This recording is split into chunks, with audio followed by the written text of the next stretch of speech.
The Assembly will hear an address by His Excellency Luis Lacalle Pou, President of the Eastern Republic of Uruguay. I request protocol to escort His Excellency and invite him to address the Assembly.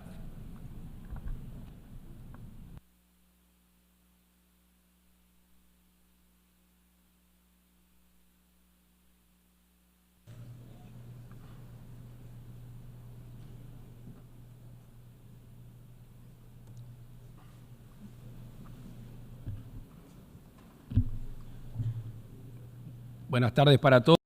A very good afternoon, everyone.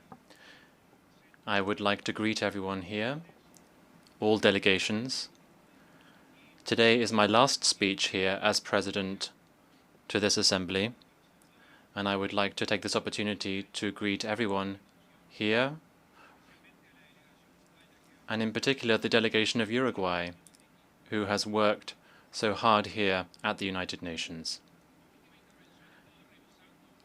As is my last statement, I was looking over the previous statements I had delivered, and in these previous statements there was a common thread. And this is in line with how I see my vision for our country and how states relate between each other. This is the concept of freedom with responsibility, responsible freedom. I would venture to say that the first can't exist without the second. The life in society is about the development of the individual and at the same time the common good. That is what our Constitution said since our country became independent. And of course this has evolved over time with the changes in social customs. It is impossible to understand humanity without understanding the concessions that the individuals make for the common good. Essentially, we are social beings, and this ultimately impacts everyone, or at least that should be the case. And that is what inspired me as President of my country, and in the spirit that I have come with to this Assembly. I am convinced that globalization will only continue further, and this represents an excellent opportunity to understand ourselves better and to take advantage of the synergies that can be taken advantage of when different cultures meet. This can be the case provided that we are tolerant and respectful of those who may think differently from us. At the same time, we must also deepen the criterion of freedom and justice, in particular here on the international stage. For this to be possible, we must all make this effort as far as we are able to. The effort to make concessions, of course, that doesn't mean the loss of freedom or independence or the loss of any sovereignty. At the same time, we also need to have fair mechanisms where international law is applied to all equally, regardless of the country's size and regardless of the country's economic power. We must work together to build international law, which is credible and robust. Agreements, treaties, conventions, documents that are signed and are not implemented only leads to weakening international law.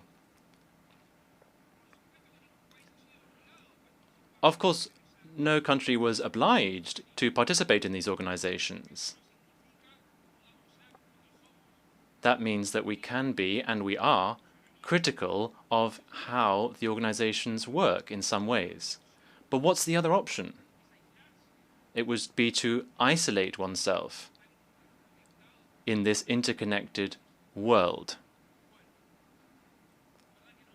Well, that wouldn't make any sense. So a large part of the freedom within our countries and the international stage, and to uphold justice, a large part of this falls on those who govern and leaders. And in this modern world, where speeches lead to actions, an important leader, just with what they say, can lead to positive or negative repercussions in their country or indeed beyond. That means that we must be much more careful when we try to stimulate unity and not division within and beyond nations.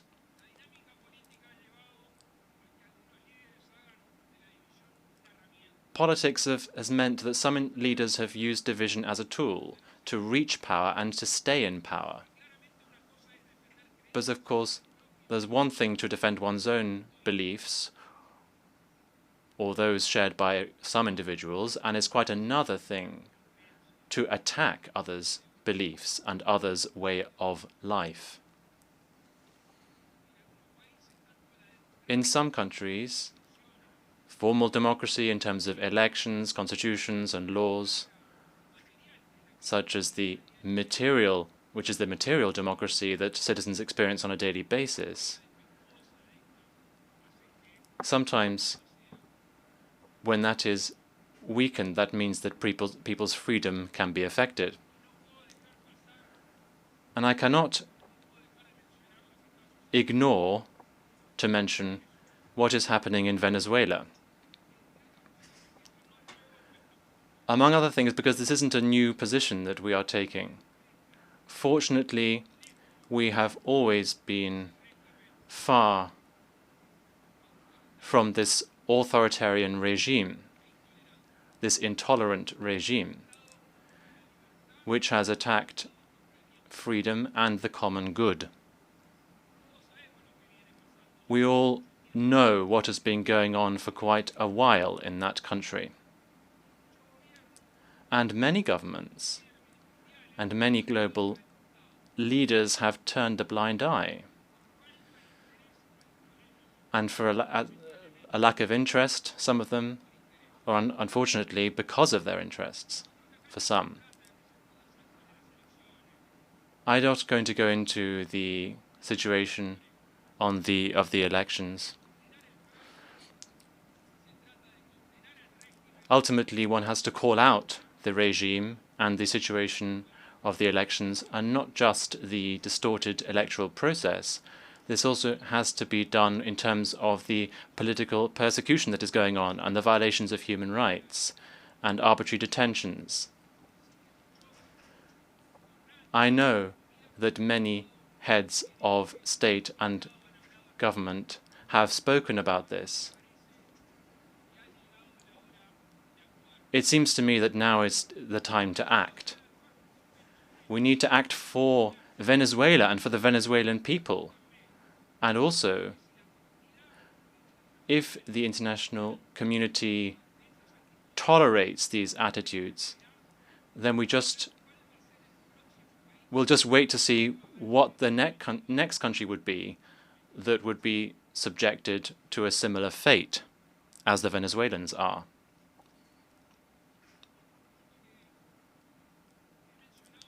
Another matter that I touched upon in my previous statements here pertains to the environment and the economy. What we have as a vocation in terms of caring for the environment, there's always this separation that we see between the economy and the environment. And the first time that I came to this assembly and I heard speeches from heads of state on this matter, since then I am pleased to see that there has been something of an evolution, quite a quick evolution on this matter. Now we are seeing how the economy and the environment are interlinked, and this is excellent news for humanity. Sustainable financing, for instance. My country has been a pioneer in issuing instruments such as green bonds or access to loans, where fulfilling environmental goals and caring for the environment is tied to these financial products according to performance. And this has a very important and interesting domino effect because it helps states to access financing and also to care for the environment. But also governments can then reward producers and those in industry for good behavior, for caring for the environment and for creating a clean economy. And ultimately that will lead to greater benefits in the future. I mentioned a few minutes ago the concept of justice and international law. Now, this law is applied differently in different cases. There are countries who pollute, and we see some countries who are making major efforts to try to improve their environmental situation. In order for this path to be sustainable in the medium and long term, the goals domestically should be fulfilled for each country, and at the same time, countries need to shoulder economic commitments. And in addition to just undertaking commitments, they have to fulfill them, because in the absence of this implementation, ultimately that would lead to a loss of stimulus in caring for the environment. Lastly, I just wish to mention one other point that I have also touched upon previously. And on this there hasn't been much positive change. I'm convinced that it is not possible to fully enjoy freedom in the international community if there isn't the freedom of trade, if there isn't free trade. Protectionism has hindered the development of our peoples. It has led to a vicious cycle where isolation is being stimulated and protectionism is being stimulated given these barriers that are being erected. We have to aim for a more open world for other countries' goods and services, and that does not in any way mean neglecting the domestic economy. It is possible to have open-facing policies in terms of trade and also stimulate the domestic economy. We have to build a more open world if we really believe in the equality of opportunities. The reverse case would be clear. That is to say, we would not be able to generate wealth and generate jobs, and ultimately not be able to generate prosperity if we do not do this. I wish to repeat today a concept that I mentioned in one of my previous statements to this Assembly. We are all one.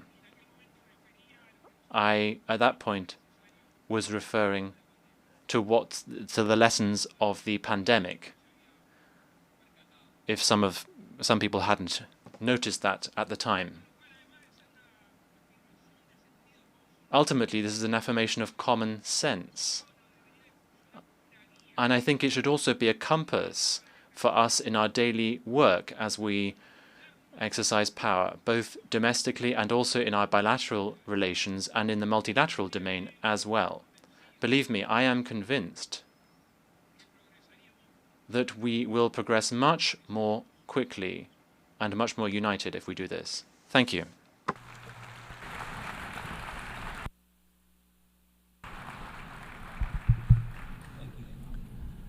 On behalf of the Assembly, I wish to thank the President of the Eastern Republic of Uruguay,